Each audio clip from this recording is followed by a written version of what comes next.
Hello, welcome to Season 7 of The Horrific Podcast.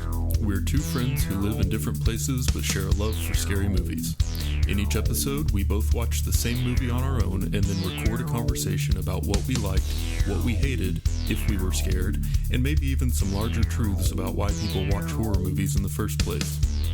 This season, our theme is the current state of horror. We'll be watching 20 or so movies from the last couple of years, reviewing them like normal, and then also talking about some of the larger trends we see.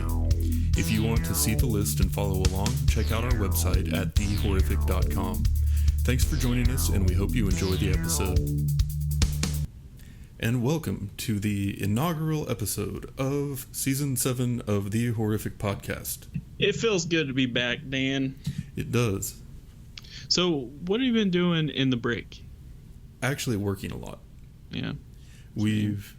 So I'm working on a project with a company who has some developers in Australia, and I've been working with them, and they're awesome. They're super nice. They're very helpful, but they also are awake during the least convenient hours for me. Yeah. So the workday has been kind of all over the place. Oh, that's exciting. I like over the break though. Mm-hmm. All I've been doing is watching horror movies. I know, you keep texting me about all these horror movies, and you know what? I've done a lot of the same. Yeah, I couldn't it was just I was addicted. It was either watching horror movies or we were watching really bad action movies. Yeah, because I'm a trash man. But yeah, I was I think I went a week or maybe two. You know, we're doing this podcast. We do it at least once a week. We watch at least one horror movie once a week. Mm-hmm. And, I went a week or two without. And it was just it stopped. I had to start. Yeah. And I watched a few of them on this list already, which was good because the ones I watched on the list, I think were ones that pretty well received already. Mm-hmm. And so I'll watch them again before we record. But yeah. Well, and so I actually ended up going to the theater for some horror movies. We went and saw both The Lodge and The Invisible Man. And so it's been nice, but it's different. When you don't have to take notes or pay attention or talk about it after, you can just kind of sit back and so I think that's actually part of it because I took notes the second time that I watched Hereditary opposed to the first time. Yeah. And even though you're just taking notes, you're strictly trying to watch four things, and I think it's a little bit more work, but definitely missed it. I'm excited that we're recording again. Yeah, same. Looking forward to it all day. Yeah, definitely, and a nice way to break up the quarantine. So yeah, and we're starting off good. Yeah, I mean, we're starting off big. Hereditary. Hadn't seen it before. Yeah, so I actually saw this one in theaters, and it was a great movie to see in a theater. But it was interesting coming back to it, now and watching it at home and paying a little bit more attention because it was really there was a lot going on with this one. There's a ton, yeah, for sure. Yeah, and even watching it between the first and second time, there's oh shoot, there's that, there's this, yeah. Great. Yeah, and I think, so right from the beginning, this is an A24 movie, which is a production company that we've talked about in previous seasons, and we'll be seeing more from them this season. They tend to gravitate towards weird projects. So when you have an A24 movie, it's going to be something just a little bit different.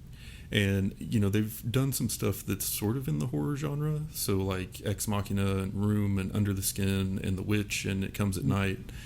But they also do a lot of other just really good movies. So they have put out The Spectacular Now, Enemy, 20th Century Women, The Florida Project, 8th Grade, High Life, and Under the Silver Lake.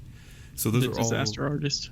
Yes, Disaster Artist as well. So so they, if you find yourself with time to go watch movies and you're interested in just different kind of weird stuff that is not typical of what comes out of Hollywood, pull up the list of A24 movies on Wikipedia, and that might be an interesting place to start.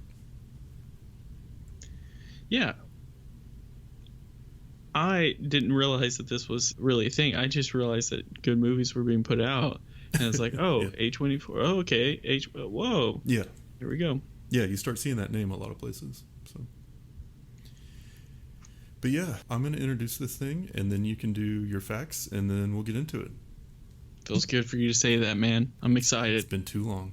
Woo, woo. In 2018, production company A24 brought us Hereditary, a horror film written and directed by Ari Aster.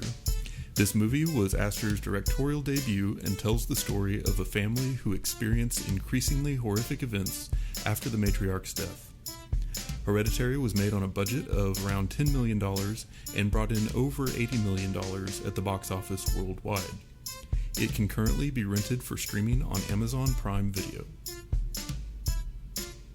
For free. If you have Prime. Son of a bitch. Sorry. Okay, so I got facts. Lay them on me. Is payment a real thing? Let me answer that for you. Yes, it is. The devil, Payman, is actually an entity who people do worship across various sources. He's designated as a great king, one of the chief demons, one of the most significant angelic rulers. Those were all in quotes. He pledged intense fealty to Lucifer and is often rendered riding atop a camel. So, Payman, that's a real thing, dude. Yeah, I'm curious to know more about that just from it. Well, anyway, I'll get into it later. There were a lot of things in this movie that reminded me of Suspiria, and the sort of like reference to like this whole mythology that you don't get a lot of information about was one thing that I saw as similar. So Ari Aster did like an interview, I think it's like for Vulture.com or magazine or whatever, but including in that it says there are conflicting points to view on whether or not Payman and the demon Azazel, Azazel, are the same. According to the Black Witch Coven, he is one of the demonic princes overseeing the 4 cardinal directions, west being his domain, which is why Joan and her minions look to the northwest to summon him in the movie. Oh, weird. Okay. Yeah. It gets deep, dude. Yeah. I'm not going in too deep with it. So, kind of a fact about Ari Aster, the person who wrote, directed this movie. This is, like you said, the first big film, major film, I guess, but he also has 2 smaller films. The Strange Thing About the Johnsons, which I never seen, but I saw it blow up on Twitter back, I think, I don't know, a while back. Supposedly pretty crazy. And then I'm going to spell this one out. I think it's called Munchausen, Munchausen,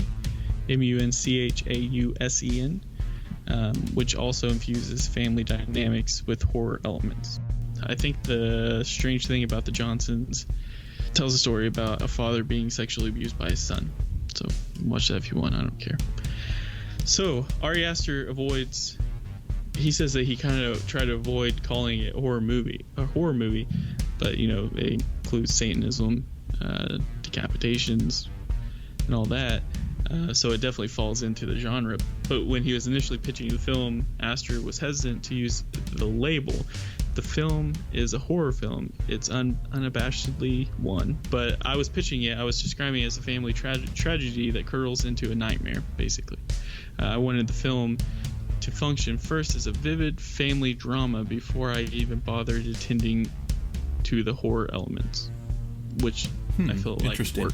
Yeah, I think that works. But let's see so when you're watching this film, you see the dollhouse and all that. The set was created like on like a soundstage, like the house was on a soundstage, so they could specifically get some cool shots that made it look like a dollhouse in a way.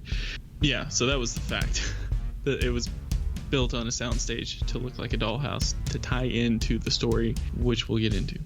Yeah, and that makes sense because a lot of the shots, it was like from the very beginning there was the one where you're seeing from like outside the dollhouse and it's like the cross section of it, and then the camera just sort of zooms in on the room and then the action starts there and it's real. Right. And so I don't think they would be able to do that with a real house. Yeah. It's seamlessly because you have walls, like you wouldn't be able to do that. So having the house like in a soundstage, I would think would give them a lot more freedom as far as like camera movement and flexibility to pull some of that off. which isn't a rare thing because I think like the house inside of that house for Home Alone, they did the same thing. But it definitely helped out to his story quite a bit. Yeah. I got two more facts. This one's just real quick and funny. So I say funny, traumatizing probably. So before Hereditary hit theaters, the film was terrifying audience members already. It was technically unintentional. In the spring 2018, an Australian movie theater accidentally screened the trailer before showing the family film Peter Rabbit. The theater was packed with at least 40 children, and they were understandably upset. The movie theater gave out free movie passes as an apology. Which I just thought was kind of like, got him. Gosh, that's, yeah. It's also, but the reason why I added that in here, because, I used to be a projectionist at a movie theater, and I can understand how it would be difficult if you're still, like, splicing the film in, which is what we would do. Like, you get little rolls, and you'd have to splice into to one big roll, which is the film. But I feel like most theaters are probably doing, like, digital nowadays. Well, it's Australia. That's true. Yeah, bring that up to the people you're working with. Yeah. Tell them I'm not happy about it. Okay, so there's a pretty popular scene in this movie where Charlie's head gets cut off, which aka was Ari Aster's favorite scene, FYI. But they actually was supposed to be more gruesome than it already was. Mm. The same production team that designed the miniatures for Hereditary were also responsible for some of the gorier props used in the film. In an interview with The Verge, model makeup effects designer Steve Newborn said that Hereditary's most unsettling moment could have been worse. He said they had to tone it down significantly. They had built entire puppets that the heads came off of and squished, and the blood went in every direction. It was all shot, and it was pretty brutal to watch. Aster decided to go with less is more and approach with the final cut, so he cut out to I assume it had to do with focusing on like the family drama. Well, and the scene to me still just killed, you know what I mean? Like it could not have been more effective for what it was trying to do. But so, that's interesting. I mean, that really tells you a lot about, the role of the director and right. kind of the tone that the movie takes on. Yeah, and I definitely appreciate it because it's like, it's his idea that, like just because you can make it gory and do that, you don't have to. And you can still make a really good film. Yeah. Just stick to the vision, I definitely appreciate that idea. Okay, the last fact that I have, throughout this movie, the cult symbol is hidden quite a bit. Yes. I noticed it more on the second time through. I definitely did too. Yeah. I knew what I was kind of looking through. But there's, Annie's mother's necklace, and on the pillar that took off Charlie's head, I mean, just throughout the film, there's multiple symbols that are the cult's symbols. Yeah. But yeah, those are all my facts. Yeah, so it's really interesting to me that you had mentioned that he went on record saying that he was like hesitant to pitch it as a horror movie. Mm-hmm. Because to me, this was a movie made by someone who is obviously super into horror movies. And that's what I was thinking too. Yeah, it to me, it seems like it takes a lot of the best things from horror movies over the years and puts them together into this like one big, well-produced, well-directed, cohesive package. And the story doesn't always like completely make sense, but it has enough of that like payoff, I guess. Like the things that you look for in a horror movie are just all over this. And so to me, it seemed like a very deliberate work in that genre. And so I don't know, maybe he was going at it just from he wanted to give it a more cohesive story, or he didn't want to focus on the horror aspects until he had the rest figured out or something. But yeah. But I mean, because even from the beginning, like it's super common for a horror movie to do, based on true events, or to have a news report or something at the beginning. And this one started with an obituary, mm-hmm. which was just, kind of more of the same. And then that creepy ambient music builds up under it. And that was just such like a classic horror movie intro. And I loved it. Yeah. Yeah. I mean, you could definitely tell it seemed like he was like almost a student of horror. Yeah. By doing some of those. And we've seen like those intros like this based on a true story and stuff, but The obituary, I think, just kind of helps. It just sets the stage, I feel like. Absolutely. Whereas if you're just saying the following footage is based on a true story, it's like, okay, whatever. But the obituary, it's not saying it's a true story. It's just saying, hey, this is why they're all going to the funeral. You know, basically. It requires no stretch of the imagination to accept that could be like, it's a thing everybody's familiar with. So. Yeah. But in addition to, me feeling like this is sort of like deeply rooted in horror movie tradition, I also think it has been very influential, because obviously it was like very successful and critics loved it. And one thing I noticed, aside from like camera angles and directing choices and all of that, even just like the whole thing using the miniatures or the dollhouses, I feel like that's been copied so many times in the last couple of years in horror movies. I feel like that's like a thing now. Like even, we saw The Lodge as an example of one that just came out where you see that. But I feel like I've seen it in several others too. Yeah, I think that's the thing. And it's not just horror, but you see it quite a bit. Something popular comes out and a lot of things are mimicked, but it definitely ties into like what we were talking about with the intro episode, where like some of the movies that we think will for sure be influencing other movies in 20 years. I think this could definitely be one of them. It's already doing it. It's only been 2 years, Yeah, for sure. And I also always appreciate a good creepy child actor. I feel like that's a good, like long-standing horror tradition. And Charlie was perfect. Yeah, she's very good. And those like mouth clicks, like that's one of those things that like after you watch this movie, you're walking around the house and you're like, wait, did I just hear one? It just kind of sticks with you, and that sound was good. Yeah, I mean, I think a lot of tying it to other horror movies, just off the top of my head, the one that specifically sticks out is like the Babadook. Hearing the Babadook, it's the same kind of concept. I feel like just a simpler click sound. Yeah. But it also ties into the story where you had to set something up to know that it was Charlie. That was Yeah. And so one thing too that we talked about a lot last season was pace, because so many of the movies on that list were paced very, very slowly. And this movie, I feel like, did get a little slow at times. But one thing that stood out to me about it was that it did that whole like slow burn building creepiness that a lot of horror movies do, but it also had some really huge, memorable, big payoffs that weren't just the ending. Yeah. So there were like 3 scenes that really stood out to me as being like very huge and intense, and that I remembered like really clearly from when I saw this previously. And Charlie's death obviously was one, because that was such a turn. It was so different in that moment than what the tone of the movie and everything else had been up until that point. And then the seance was one of those things where it just sort of crescendoed and became this like huge, intense, crazy scene where you're on the edge of your seat. And then that was only like 2/3 of the way through the movie. And then you had like the grand finale, where from the point where you see the person sort of hanging against the ceiling above Peter's bed, just from there all the way, to the ending, where it just got more and more intense and crazy. And so, I think a thing that we've seen a lot in horror movies, and a lot of the ones that we've watched before, is they have sort of that slow burn, creepy kind of ambiance where you're getting more and more uncomfortable. And then at the end, there's like this big payoff, right?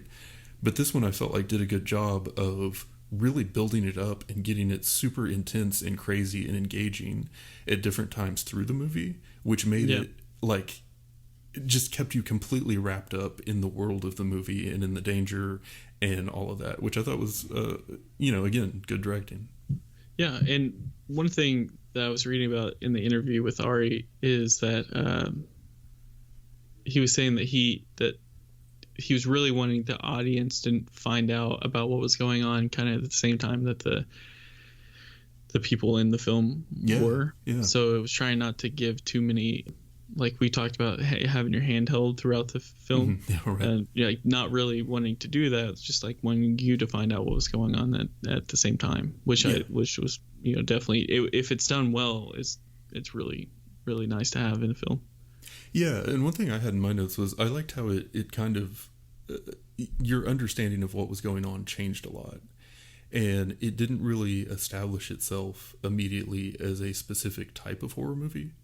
So you weren't really even sure what to be scared of, because you start off thinking that it's like a haunting type movie when the mom sees the grandma in her workshop, and then Charlie dies, and that's this totally different type of thing. It's gruesome and brutal and real, and you're like, oh wow, now what's going to happen to Peter? And the mom's already kind of on edge, but then you think maybe she's going to come back and haunt the place, and so you're like, okay, so we got some ghost stuff going on.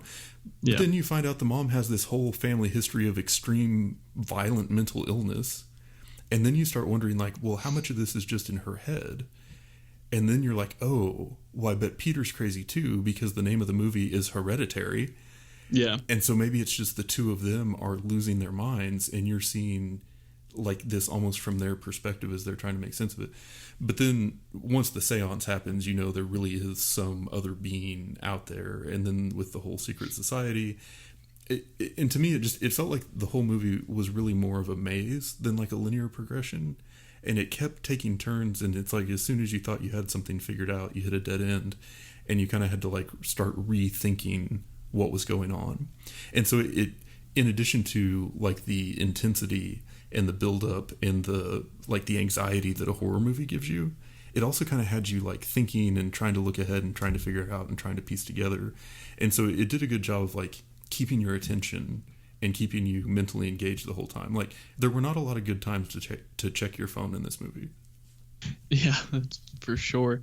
Yeah, I think it just when you watch a movie like this, you kind of run into a couple of things where, like, at least I do, where I'm watching it and you're like, I bet there's symbolism here, but I don't know for what. I bet this is something, I don't know what it would be, which sometimes kind of hurts it in my opinion, because I'm too focused trying to find the symbols that they have hidden. But I think that's just because I'm impatient, and if I were to just watch it again, then you could catch a lot of things that come through with it. Yeah. So I can see how people wouldn't like it necessarily, but it's fun to go back, if it's a good movie, to go back and rewatch it and be like, oh, okay, so this is what they mean here, and this is what they mean. Yeah. I can't remember. It might have been Game Informer or like one of those magazines back in the day that would rate video games, and one of the things that they would always put a rating about was replay value. And it was basically like, if you finish the game, can you go back and play it again and have other stuff to do than what you just did? Yeah. And so I feel like good movies have good replay value. Like when you go watch them again, you see things that you didn't see the first time, or you catch things that you didn't pick up on. So I feel like this movie had that, which was nice. Yeah. But all that said, that was all super positive. I didn't find the ending to be super satisfying. Yeah, I think the ending... Yeah, I agree with that. I think the ending was kind of like lackluster. It was trying, but at the same time, you're kind of piecing it all together of like what happened, I guess. Yeah. Referring to Peter as Charlie, who's really Payman. Yeah. Like, you're just kind of like trying to piece it all together. So yeah, it was it was definitely creepy and got the point over, but yeah, I could see it being lackluster. Yeah, I mean, just it was such a build-up, and it got so intense, and then just ended with him standing there, and it zoomed in on his face. Yeah, being talked to the whole time. Yeah. By naked people. Yeah, right, exactly. And so that actually leads me to our very first question of the week. Okay. Question of the week for our listeners is, do you think he really was Payman, or do you think that they all just thought he was? And which do you think is scarier? So email your answer to thehorrificpod@gmail.com, and you will be entered for a chance to win a free movie ticket. Question. Okay. Can I enter this? Only by email. And I can guarantee you won't win. Damn. But yeah, so that was kind of the thing that I was left with, because I was really going back and forth on it, because you saw the light and you were meant to think that the light, I guess, was the symbol of the demon or something. I don't know. And then he had fallen down, and then he got back up. Yeah. And so you're like, okay, well, maybe he is possessed. But then I was just thinking, if I was in that situation and I had just fallen down and then I climbed up into the treehouse to see what was going on. Right. And then I was told that everyone was starting to worship me because I was this ancient demon. And I'm like, I'm just a high school kid. Right. That would be so weird. Yeah. I mean, there's definitely weird stuff going on with Peter that would make me, when the blue thing comes through in the classroom and stuff. Yeah. There's definitely like a lot of weird stuff happening for sure. And reading about it, supposedly they say he broke his neck, but I could definitely see what you're talking about, like going up there and just being like, what the heck is going on? Yeah. Yeah. Yeah. And what was, even if he, I don't know, what were you supposed to think was going through his mind in that moment? That's really the question I have, because his face was just like super plain, but it almost looked like his eyes were watering, but not. So, yeah. Well, I think if it were me and I was like, I'd be like, what's all these naked fat white people doing in this? Like, what's going on here? Oh, was that not how your treehouse was growing up? No, Daniel, for the 1,000th time, we gotta get you to a therapist, man. Yeah. What is it with like, movies that involve like witches and demons and Satan that involve naked people? Naked old people. It's never the ones you want. Oh man, like The Witch that had a bunch of naked people in it. Old, mostly. Mm-hmm. Yeah. Yeah, I don't know. And on that note. Also, the ending sequence of this kind of reminded me of Suspiria, but I thought Suspiria's ending was a lot more satisfying. Because I felt... Oh, sorry. I was just going to say, because I feel like they both had that like similar ramp up at the end, but then that one just kept going and went super over the top, whereas this one, it just kind of peaked, it felt like. Yeah, I mean, kind of like what you were saying about this movie is almost, in sections. So you had the intro, which was kind of strange, where Charlie was alive. And I feel like as soon as Charlie died, the movie just went straight south as far, not like quality, but just like everything going on. Yeah. And then you have, that goes in, I would probably say like the seance, honestly, or maybe like, seance, or like when Peter wakes up and he's getting choked out. But so like you have like that natural gradual like building throughout the film where it's like oh, okay, this is what's going on, like you said, something's on it, then you get, oh no, Charlie's dead, she gone, and then the ending, and just for it to end where like he's just standing there looking, it's like give us something more, like, are you gonna do another movie? Right. Or, I mean, but and it might be all part of Ari's plan to get people talking about it, because like there's obviously weird things happening. You throw a book in the fireplace and the guy the dad catches on fire, and you have the mom like up on the rafters, like, oh god, when she was like beating her head against that attic door. Gosh, that door. And then also when she was cutting off her head, but it could be things that he was seeing because he was sleepwalking, or like did he inherit? I don't know. It definitely gets you talking. Yeah. The thing that kind of got me was like, okay, so at the end they're talking. So they were calling Peter at the very end. Peter falls out. They call him Charlie. And from what I was reading was saying that Charlie she was Payman, right? So she got Payman in the womb, basically. She comes out, oh, she's a girl. Payman can't be a girl, has to be a guy. Hence the reason why she died. Sexist. Head cut off. I know, man. Yeah. And then got her head cut off, and then that would allow it to go to Peter. And it said that, they talked about like the grandma even like trying to breastfeed Charlie, and then wanting her to be a boy, and just like, okay, that kind of all makes sense. This loony old lady doing some traumatizing stuff, but it was just like trying to figure out. So it's like wait, so they're talking to Peter, who's really Charlie, who's really Payman. Yeah. Right. So then so then it was like, so they were talking. All right, so Charlie was Payman at birth, who then turned into Peter at the very end. She turned into Peter as Charlie, who is actually Payman. So it went Payman, Charlie, Peter, Charlie, Payman. Yeah. God dang, dude. My head freaking hurts, man. Yeah, well, and again, I don't know that a rock solid plot was necessarily the intention of the movie, but yeah, and like you said, the idea of leave it open to interpretation, because that almost makes it more scary if you can't piece it all together and you don't really know what to trust and what's real and what's not. So I got a couple more things real quick. Okay. First off, I want to just shout out to the dad in this film. He tried to piece it together. Yeah. Couldn't do it. Poor guy. Right.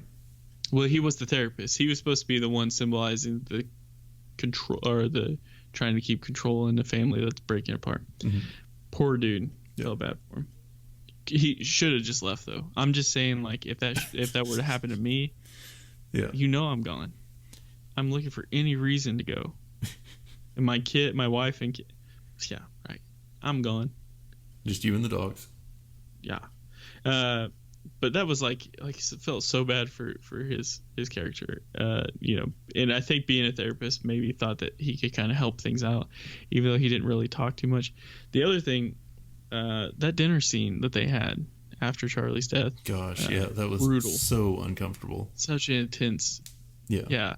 Which was like fantastic, because it's like it made you feel uncomfortable, but it was just like, Jesus, that's crazy. But I had a couple questions for you. Okay. Why did they use Charlie if they already had Peter? So yeah, I don't have like a good answer for that, but I did catch the bit of dialogue this time around where she talked about how when Peter was a kid, she wouldn't let her mom anywhere near him. Oh, that's right. And so I don't know if it was so much a thing that like happened.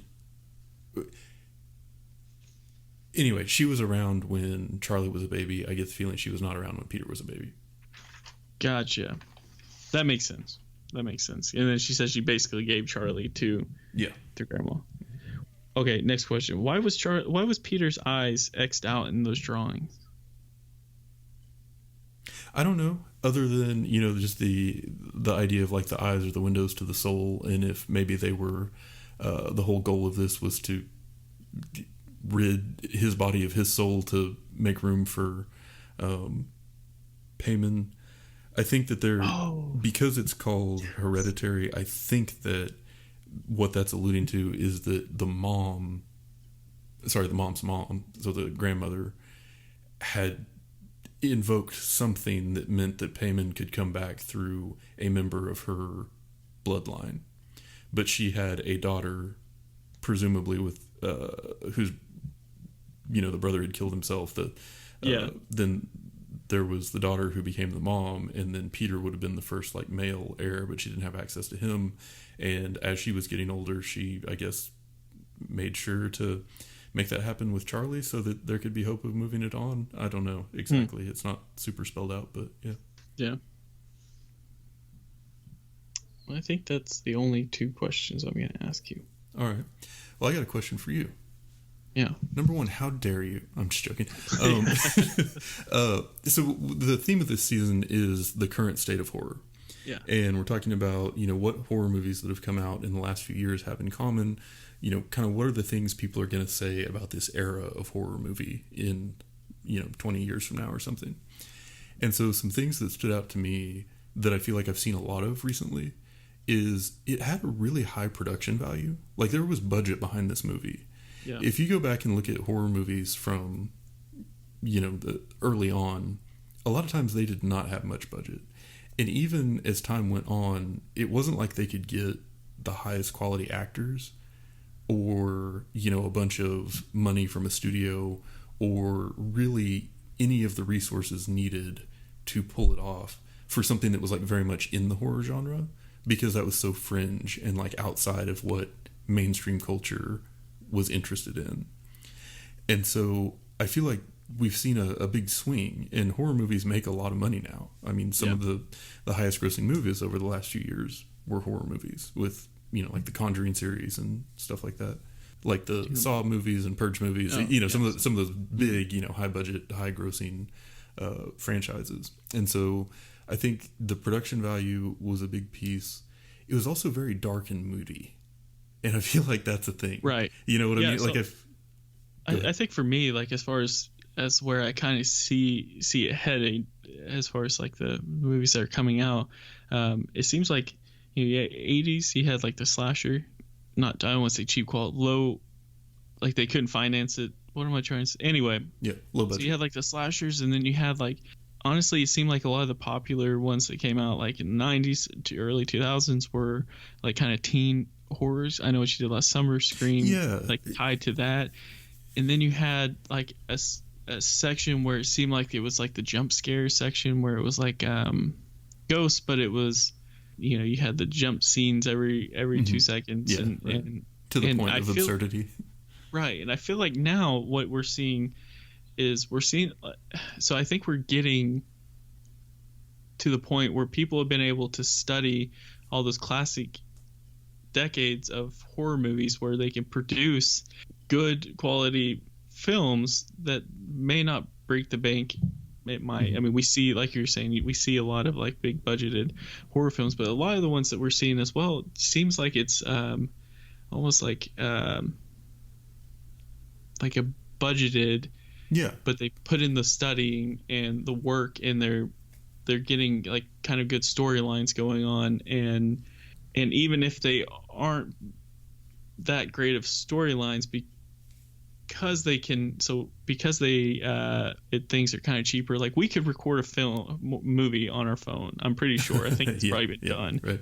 But what we're seeing, so because of that, you also have like lower quality films kind of coming out, like that Thanksgiving Blumhouse picture that we watched. It seemed like lower quality, still good, but I think it's just what we're seeing is, I think we'll always see like big budgeted horror films. Like you're just gonna, from here on out, like you're gonna see that. And I know some are gonna hit and some are gonna miss, but I think what we're really seeing is, before seemed like there was few gems and a whole bunch of like random terrible movies. Like you'd have like a Halloween pop up, and then you'd have Texas Chainsaw. You have those.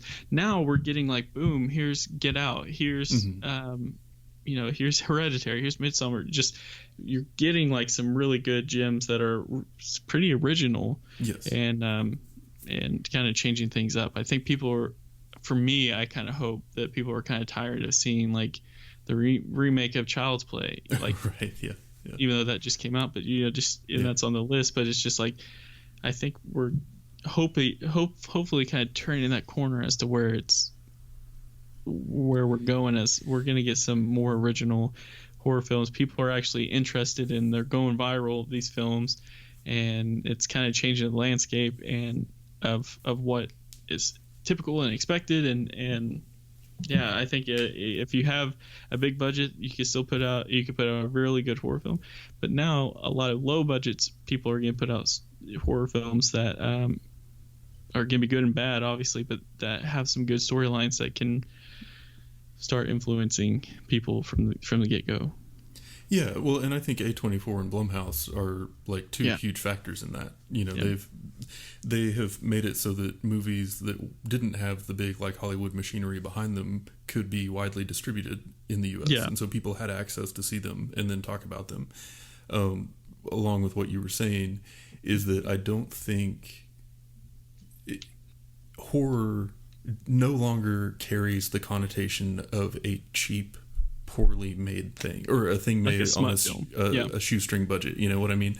Like, these things are standalone good movies on like every level, which is kind of cool to see. And it's not like you have to be a teen movie to get that type of investment behind you anymore, I guess. So, and then so like one of the movies we watched in the Esquire list, it was the one that about Maniac. Yeah. So they were talking about how like they had to, I think it was one of the facts for that movie, where they said that they had to get a second mortgage on their house to get like the filming and all that equipment done for that movie, which was a low budget horror film. And I think just because of times, well, now like you're not having to do that. You're not having. Right. You could get a digital camera. Yeah. And that's why that's going to allow people to put out some really good things and some really bad movies. And, yeah, true. And I have the hope that it's going to turn out great. But obviously we're going to have. It's just going to be weird, terrible movies that come out, but we'll watch them. But yeah. One other quick thing that I noticed, and I want to see how often we come back to this throughout this season, but it seemed like that there was a mix of psychological horror and violence, and then also a talk about mental illness. I want to, as we go forward this season, I want to pay attention to where you have sort of like the moody sort of building horror, and then like the extreme like gore or violence, like sort of in the same movie. It's not one or the other.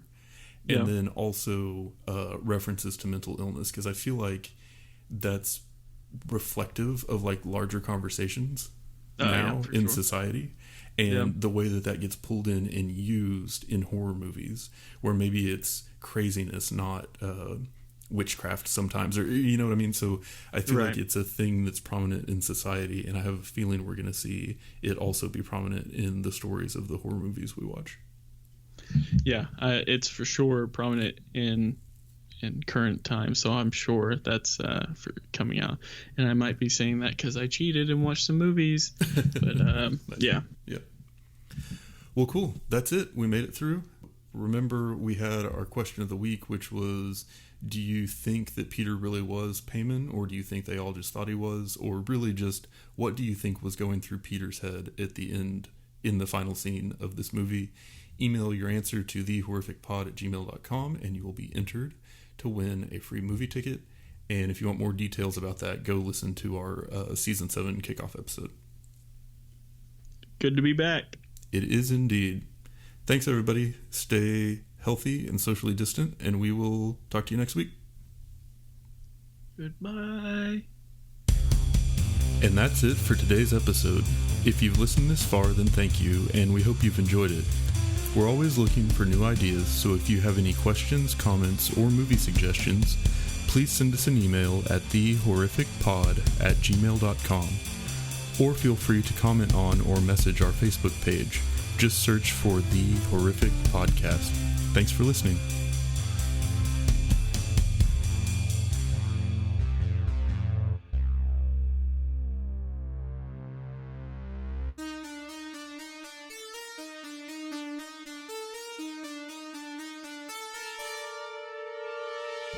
But beyond that, it's very routine. I get up, I take the dog out, I log in, I work until about 11:30, and then I go for a run and try to avoid other people. And then I come back and shower, make lunch, work more, and then that's just kind of stretched on into the evening. But this week should be a little better. But I don't know what I'm going to do in the evenings. I mean, we're kind of like the odd couple, because I get up and eat a bunch of bacon. There's no shame in that. And then no exercise. And then I go for a run. Ugh.